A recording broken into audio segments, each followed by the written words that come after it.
Hi, I'm Brittany. My sister ruined my baby shower by announcing my husband got her pregnant. But that wasn't the worst part. The real betrayal started years before, in silent dinners, unsigned papers, and the way my mom looked through me like I wasn't there. I thought I was building a family. Turns out, they were building a lie. You want to know what I did next? They say no moment is ever truly perfect, but that Sunday afternoon came close. The smell of lemon bars and vanilla candles floated through the living room, mixing with the soft hum of laughter and baby talk. Pink and gold streamers hung like ribbons of joy across the walls. The living room, my living room, was full of family, neighbors, old friends I hadn't seen in years.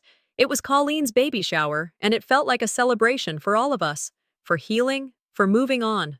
She was glowing, of course, 8 months along and all smiles, walking from guest to guest with a sparkle in her eye. People said pregnancy suited her. I believed them. Wallace stood by the fireplace, drink in hand, chatting with my uncle. His eyes weren't on the conversation, though. Every now and then they drifted over to Colleen, just a glance, but I noticed. Still, I held on to the feeling, the gratitude. After everything Wallace and I had been through with fertility treatments, failed IVF, and emotional exhaustion, I'd found peace in supporting my sister's journey. That afternoon felt like a small piece of something whole. Then she clinked her glass. The room fell quiet, all heads turning toward her. I know this isn't traditional, Colleen said, her voice trembling slightly but her chin held high. But I need to share something. I'm tired of hiding. People leaned in, expecting a baby name or maybe a gender reveal. She smiled, then looked directly at me. My baby's father is Wallace. At first, I thought I'd misheard. The air felt thick, like the walls were closing in. Someone dropped a cupcake. A soft gasp echoed across the room. I looked at Wallace. Nothing. Not a word. Not a denial. Just that same empty stare.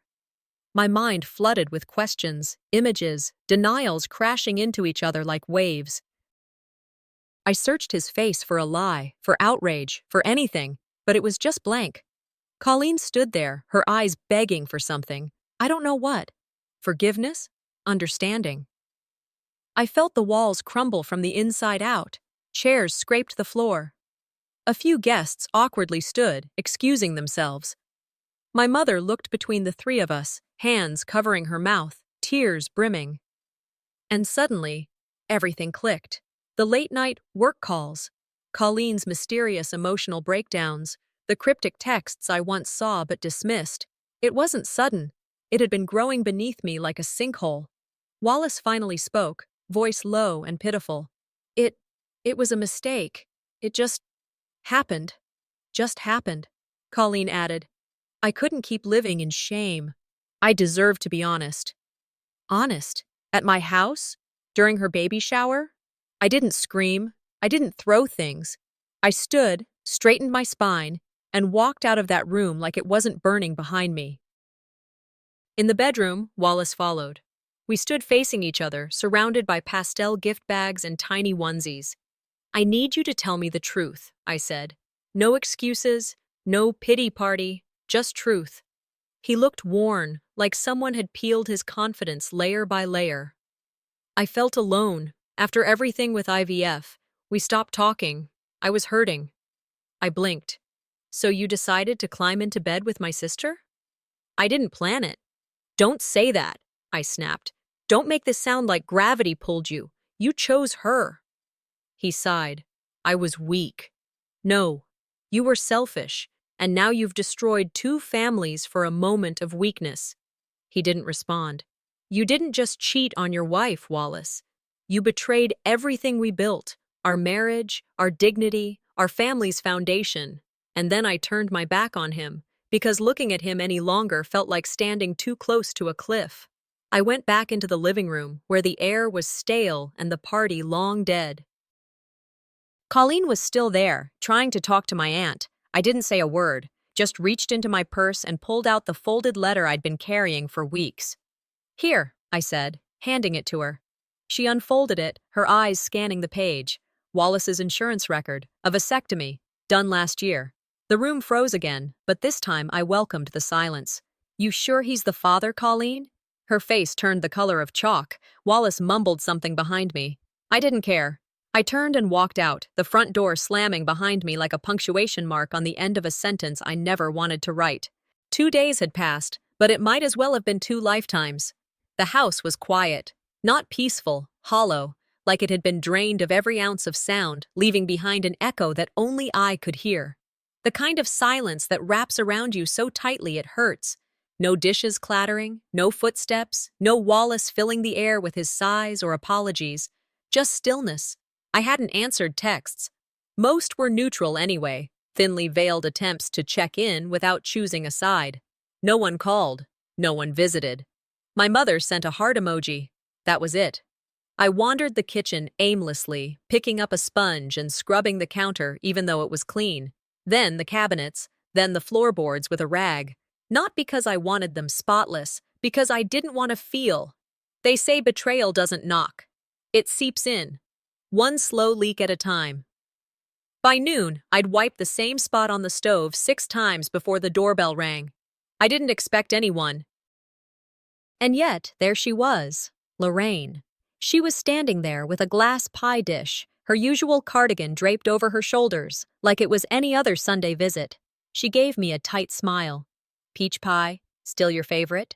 I opened the door wider but didn't say much, just stepped aside and let her walk in. She set the pie on the counter and glanced around like the house might give her clues on what to say next. I know this is hard for all of us. I nodded slowly, not agreeing, just acknowledging noise. She continued. Wallace is hurting too, Brittany. What happened? I'm not making excuses, but he's lost.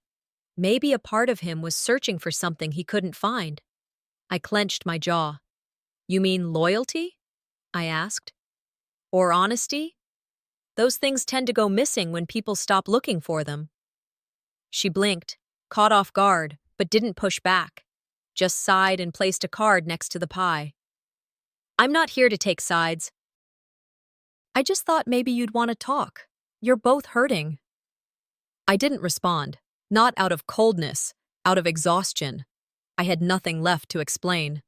She patted my arm awkwardly, then left without asking if I'd eat the pie. She knew I wouldn't. After she left, I found myself upstairs with an old shoebox. Inside, pictures, cards, love notes folded neatly from years ago. I didn't open them. I wasn't feeling sentimental. I was looking for something. A clue. A crack. Proof of when things changed. My phone buzzed in my lap. A message thread. Colleen to Wallace, dated 6 months ago. It was after the miscarriage. Just a few lines. I know you're up. You don't have to respond. Just felt like someone else's pain might help me sit with mine. It wasn't flirty. It was worse. Intimate. That night, he'd come home late, told me work ran over. I remember hugging him and saying I was glad he had people who understood. I felt sick. I scrolled up, saw more of the same. Emotional support wrapped in justifications, and I realized maybe it didn't start with lust, maybe it started with loneliness, but the betrayal, that came when they let my heartbreak become their bond. I opened my journal, wrote, the worst part isn't that they did it, it's that they hid behind my heartbreak to do it. By late afternoon, I needed air, but instead of the park, I went to the clinic. Routine check, no major symptoms, but I needed to hear the heartbeat. The nurse smiled a little too tightly. She'd heard, clearly. Word had spread. During the ultrasound, the flicker of life on the screen brought something back into me. Not joy, clarity. I would protect this child from all of it, no matter what. I looked the doctor square in the eye. Please remove Wallace from my emergency contact file. She blinked. Are you sure? I'm sure. On the way home, I passed Colleen's old apartment. For a moment, my foot hovered over the brake, but I didn't stop. I kept driving. I remembered a quote I'd once underlined in a book I never finished. When someone shows you who they are, believe them the first time. Back at home, I changed out of my clothes, washed my face, and stood in front of the mirror for a long time. I didn't cry. Dinner was quiet. I set one plate, just mine, stir-fried vegetables, a glass of water. Halfway through eating, the phone rang. Rick. Britt, he said. We're thinking of doing a sit-down this weekend. Family. Just talk things through. I chewed, swallowed, then said, You think this is something a dinner table can fix? I'm just saying, you can't stay mad forever. I placed my fork down. It's not about being mad, I said, calm and slow. It's about being gutted. And I hung up. I washed the dish, dried it, placed it back in the cabinet, then sat on the couch in silence, arms crossed, staring at the clock, waiting for the next truth to knock. I drove past the cornfields today. The roads outside Joliet stretch far, flat and dusty with spring dust clinging to my tires. I didn't drive there to escape. I drove because I needed to see my past standing still. My childhood home looks the same from the road. Pale siding, shutters chipped at the corners, that old willow tree at the front that used to cast long shadows across the lawn. I parked and stared, not to feel relief, but to remember. Mom, Darlene, answered the door before I knocked. Her voice was polite, soft, like she was reading lines she'd practiced. So, how are you doing with Wallace? She asked. Her eyes drifted past me, not on me. I realized she didn't really want the answer. She wanted peace. I didn't give it. I just said, I came to remember. Inside, the house smelled faintly of lavender and old wood. It felt like a museum of things people never threw away. Photos with Colleen smiling, dance awards, my prom dress still tucked behind the door. My dress I wore once when I thought I might be seen.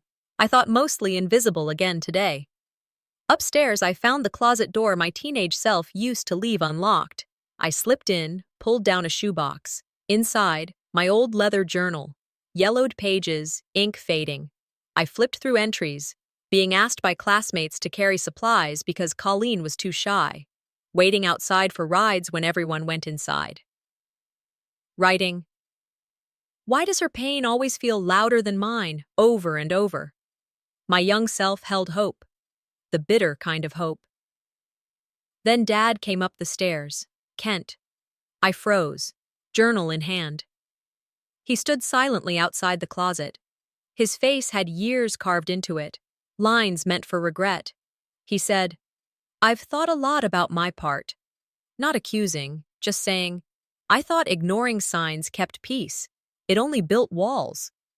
He told me Wallace once came to him, late night, asking if I would ever feel enough.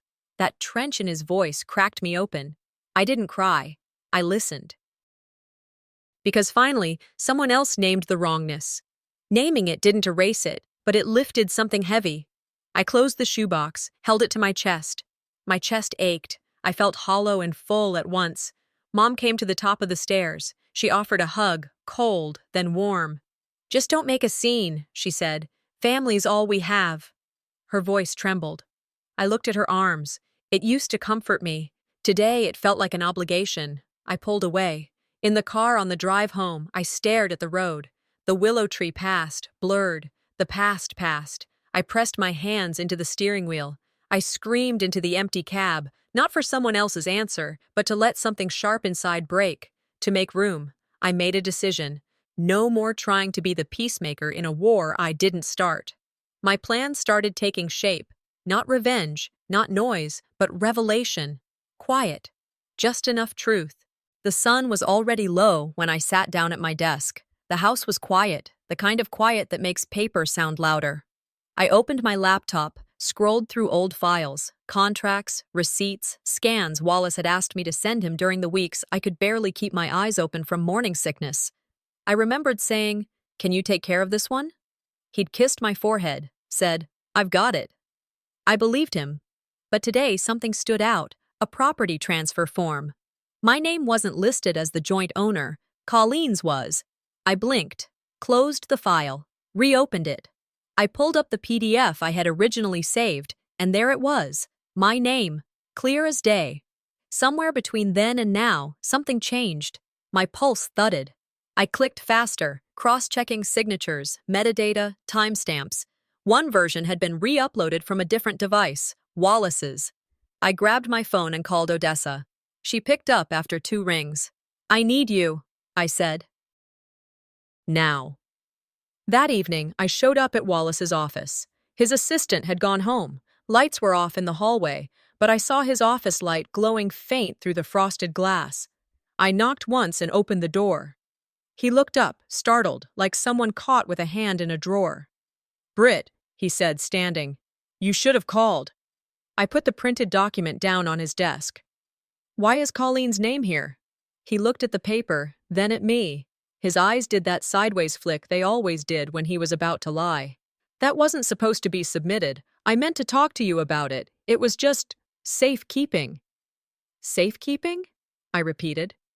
"You removed my name and added hers." He put his hands on his hips. "You're being dramatic. It's just paperwork. It doesn't mean anything." "No?" I held up the digital version. "Because this one says otherwise. Why the edit, Wallace? Why the replacement?" He sat down slowly.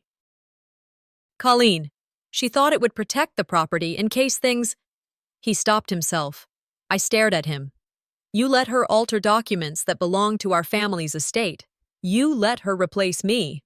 His voice turned defensive. "You're twisting this." I stepped back. "No, you already twisted it." Next morning, Odessa slid a folder across her desk toward me. "His signature's real," she said, "but the contents were tampered with. Slight edits, clever, not illegal by default, but misleading, common in shell contracts. A good lawyer can make them look harmless." I exhaled slowly. "So I can't just accuse." "You can," she said, "but if one word is off, you'll look like a bitter wife, not a wronged one. Be exact. Be careful." I nodded. "Then that's what I'll be. Careful. Exact." I returned home late afternoon. Wallace wasn't there. I went straight to the filing cabinet he thought I never touched.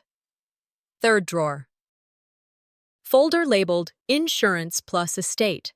I opened it and found what I'd suspected: copies of deeds, maps, and beneficiary notes. On 2 of the maps, there was a plot of land that belonged to my mother before she passed, meant to go to me. The print showed a scratch-through with new names, not mine. I remembered Wallace telling me once, "Your dad didn't leave anything worth fighting over." He had looked me straight in the eye when he said it. My fingers trembled, but not from fear, rage. I took photos of every page, every map, every altered note. I wasn't scared anymore. I was steady. That night, the family had dinner. Rick sent a text. "Everyone's asking if you're okay." I answered, "No, nothing more." Velma called next, voice sweet like syrup. "We should talk, Britt. These things, misunderstandings, hurt everyone." I replied evenly, "This isn't a misunderstanding. I've got the documents." Wallace didn't say a word. Neither did Colleen. I stood at the head of the table and laid down the folder. "This isn't about feelings anymore. It's about facts." Silence swept through the room like a wave no one saw coming. I set the table for one again, 3rd night in a row. The silverware clinked against ceramic like it knew it didn't belong alone. I moved slowly, careful with every motion, but not out of grace, just tired. This kind of tired wasn't just physical, it sat in my bones. My belly stretched beneath my sweatshirt, reminding me that something beautiful was growing inside, even if everything else was coming undone. The chair across from me stayed empty. His chair. I used to hear his laugh here. Now, it was like the walls had swallowed every sound he ever made. Silence used to mean comfort. Now it felt like I was being punished for believing in peace. I pulled out the old camcorder and rewatched our Thanksgiving video. Not because I missed him. I wanted proof I hadn't imagined the cracks. And there it was, Colleen's hand on his arm just a second too long. Her eyes on him when everyone else was watching the pie get cut. I paused the frame. Rewound. Paused again. 6 months ago, Wallace and I sat on a couch that wasn't ours, across from a therapist we didn't know. Her glasses rested on the edge of her nose as she asked, "Wallace, what are you most afraid of losing?" He looked at the ceiling, then said, "The idea of who I'm supposed to be." At the time, I thought it was deep. Thought it meant he feared failing as a husband. as a father-to-be. But now I knew better. He meant the idea of himself, unchained, free, from expectation, from me. And I'd spent all that time trying to fix something he'd already decided to walk away from. I sat on the edge of the bed and called Odessa, gave her the update, everything I found in the files. She listened, quiet at first.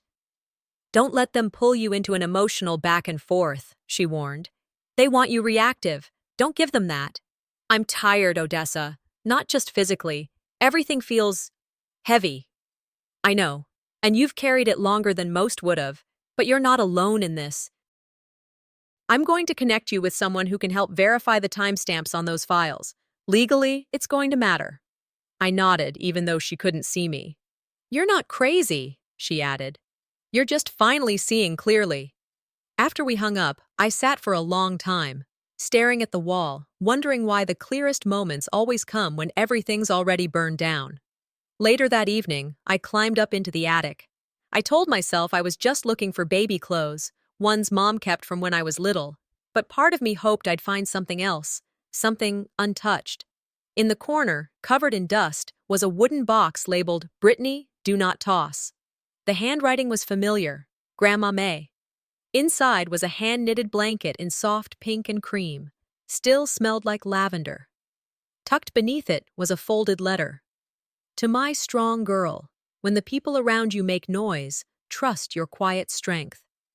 I sat down on the attic floor and cried, not from pain, from recognition, because someone, long before now, had seen who I was trying to be.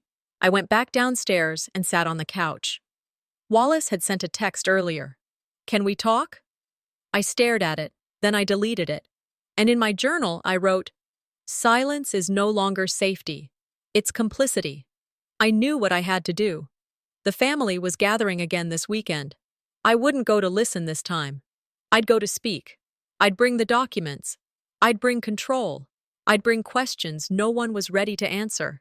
And for once, I wouldn't over-explain.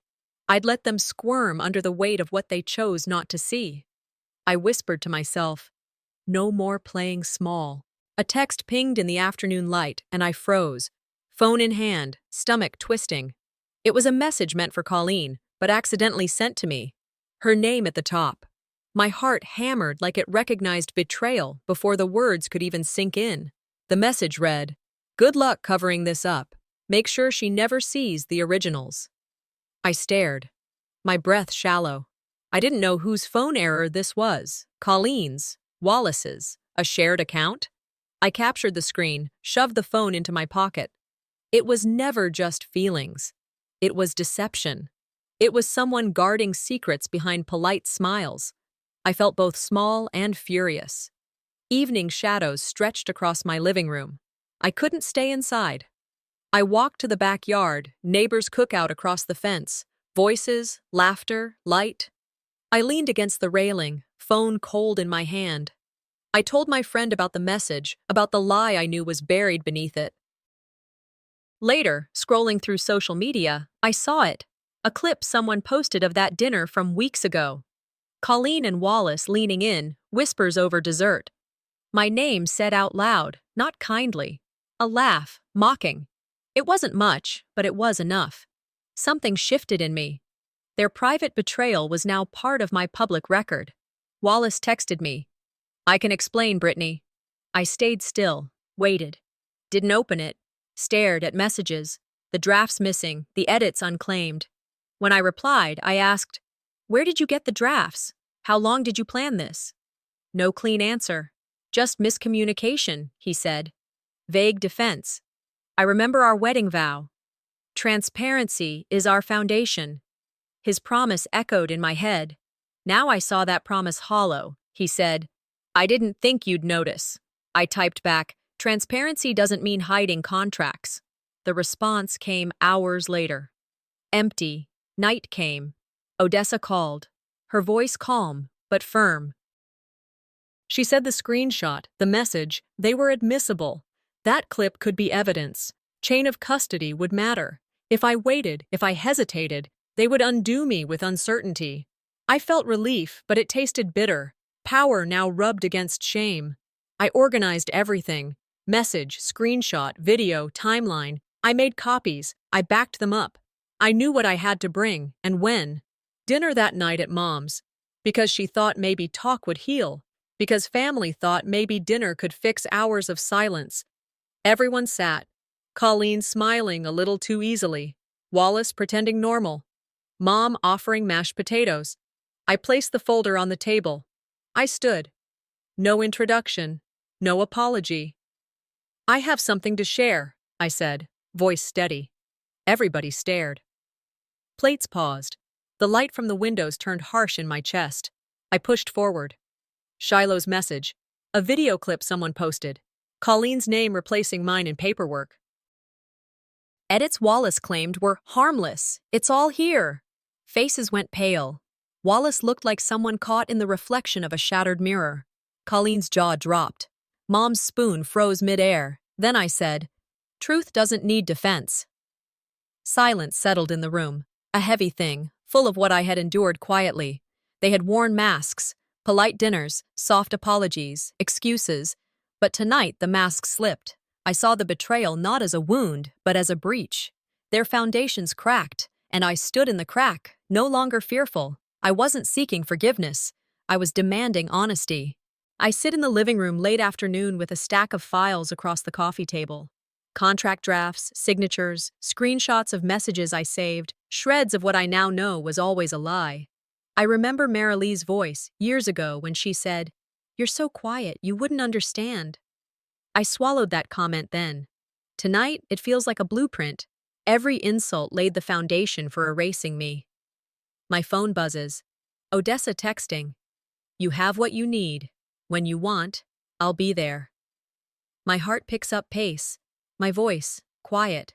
I decide. Tonight, I stop hiding. I text Rick to invite everyone over, calling it a family finances meeting. Soon, Colleen, Wallace, Mom, Velma, and Dad, Harlan, arrive. A few neighbors, too. The house smells like comfort food, but feels heavy. The first course arrives. Colleen laughs. Wallace tries to look away when I glance at him. Mom offers me mashed potatoes. I decline. Colleen jokes, "Everyone's so serious tonight." And I let it pass, watching the room fill with tension. I stand, folder in hand. I asked Odessa to look over every version of every document. I spread contract drafts across the dining table, pointing out where my name was replaced by Marilee's. I pull up public records showing land deeds and beneficiary notes that were altered. Wallace's voice cracks. "It was a clerical error. Mom must have signed." Marilee cuts in. "I was always helping with paperwork. You never asked." I breathe, remembering my teenage journal entry. "Someday, I'll matter more than someone else's crisis." I look at them each in turn. "Seen now," I say. Marilee's cheeks flush. She fires back. "So, you think I stole from you? You think I don't deserve some respect too?" Mom steels herself. "We all pitch in differently." Wallace doesn't speak. I'm burning. But something stronger rises. I remember Maya Angelou. When someone shows you who they are, believe them the first time. I repeat it quietly, but the room hears. Silence. I rise from the chair. I lean forward, voice calm, but full. I built parts of this legacy, not just in silence, but in sweat, longing, hope. I lay out every evidence, legal papers, screenshots, promises broken. I say to Marilee, "You couldn't see me when I was invisible." That stops now. Mom's eyes fill with something I can't name. Wallace finally meets my gaze. His face shifts. The dinner ends in hush. No relief yet. But something shifts. I am heard. I showed up at Mom's house just before sundown, wearing the same blue cardigan Grandma May gave me when I graduated. That sweater always felt like armor. Not tonight. Tonight, it felt like a flag. People were already there. Some nodded, some hugged too long, some just glanced at Wallace and Colleen, then back at me, like they weren't sure which side of the table they were meant to sit on. The table was dressed with family heirlooms, china, silver, that same stained lace runner we'd used every holiday. It didn't feel warm anymore. It felt staged. Mom pointed me to the head of the table. Colleen flinched, barely, but I saw it. Wallace stood stiff. "Brittany, thank you for coming." I said nothing. Just pulled the chair out slow, sat down, and let my eyes pass over every face: my Aunt Janice, my cousin Ryan, my brother. I've known them all my life, but for the first time, I felt like the stranger. Not because I didn't belong, because I was finally about to speak. The door creaked open again. Perry stumbled in, hair out of place, eyes darting. He held a folder too tight. When he moved to sit, the contents slipped, papers scattered across the hardwood. One page slid under the table. I reached for it. Colleen's draft, dated 2 weeks before the so-called final version they'd presented. There was a second of quiet before people noticed. A ripple of gasps. Mom bent to pick it up. "Drafts always change," she said too fast. Perry's voice cracked. I didn't know it was wrong. I thought it was the final." I didn't raise my voice, just said, "Let's look at the full timeline, together." Ryan leaned forward. I always thought that deed transfer felt off. I didn't turn toward him. I didn't need validation anymore. But I nodded. Once, I stood up. My hand went into my coat pocket, pulling out a white envelope I had sealed myself. "Here's what I've kept for a long time." I laid the envelope on the table and opened it slow. First, Wallace's signed vasectomy confirmation, witnessed, notarized, dated 2 years before he told me he wanted to start over. Second, the original land deed with my name. Not Colleen's, mine, signed and stamped. I passed them around. No shouting, no drama, just truth, laid bare. Colleen looked like the blood had drained straight out of her. Wallace's hand trembled as he reached for his water glass. "Mom." She just closed her eyes. "This isn't just betrayal," I said. "It's what happens when silence is treated like consent." Janice stood and walked toward the kitchen, phone in hand. "I'm posting this. Folks need to know the truth." Wallace barked, "That's gossip. You spread this and I'll sue." Mom reached for me, her grip tight, tearful. "Why didn't you tell me sooner?" "I tried," I answered. "But sometimes your own mother doesn't want to see what's right in front of her." Colleen exploded. "You're obsessed. This is about jealousy." "You always thought you were better?" "No," I said. "I just thought we had rules. Turns out only I was following them." I didn't want apologies. I wanted integrity. The room was breaking, not from volume, but from finally seeing what was always hidden. I didn't feel righteous. I felt real. I got home late, didn't bother changing, just kicked my shoes off, wrapped the cardigan tighter, and sat on the edge of the bed. I looked in the mirror, at the lines, the weight under my eyes, the hard truth carved into my face. But for once, I didn't look away. Truth is beautiful. Truth requires courage. I remembered reading that somewhere. Ashley C. Ford, maybe. Tonight hurt. It made things messy. But it also gave shape to the void I'd been carrying for years. I wasn't invisible anymore. I pulled out my laptop, started drafting a letter. Not angry, not emotional, just facts, documents, dates, my story, for my baby, for the future. Sleep didn't come easy. But for the first time, it wasn't from fear, it was from purpose. Sunlight filtered through the nursery window, soft and warm. I held my daughter close. Her fingers curled around mine, tiny, perfect. And in that moment, I felt something I haven't felt in a long time. Peace. The rushing anger, the questions, the shame, they seemed distant now. I looked around the room. Grandma's pink blanket draped over the rocking chair, the mobile spinning above the crib, the quiet humming of life. This is what I spoke up for. This is what I protect. Therapy was next. I sat in the chair opposite Dr. Morales, hands clasped in my lap. I told her everything. The shower, the documents, the dinner. "You survived the lie, and you lived to tell the truth," she said. And somewhere in her voice, I heard the validation I needed. I shared memories of being invisible, of soft dismissals, silences. She asked me to say aloud the things I'm proud of, my strength, my endurance, my clarity. For the first time, those words passed my lips easily. I realized I've spent years whispering in rooms where I should have been shouting. I vowed then, I will never shrink again, not for family or for fear. Back home, I sat at the kitchen table with 3 letters before me, one addressed to Wallace, one to Colleen, one to Mom. No pretense, no plea. To Wallace, I forgive you, but not for your sake, for mine.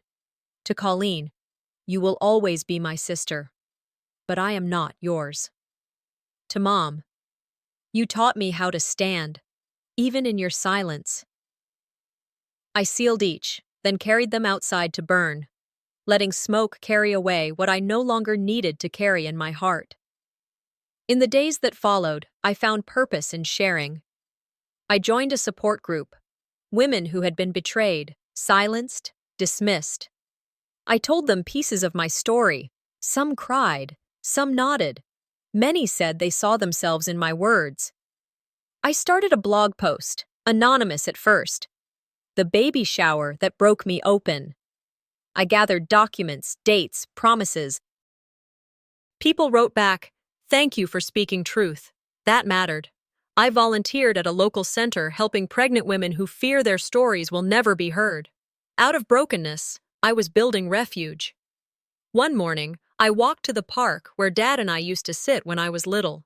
The same bench beneath the old oak tree. I brought my daughter. I sat her on my lap. The breeze whispered through branches. The sky stretched out blue, wide, and full of possibility. I thought about how different my life had become. Uncertain, yes, but lightened.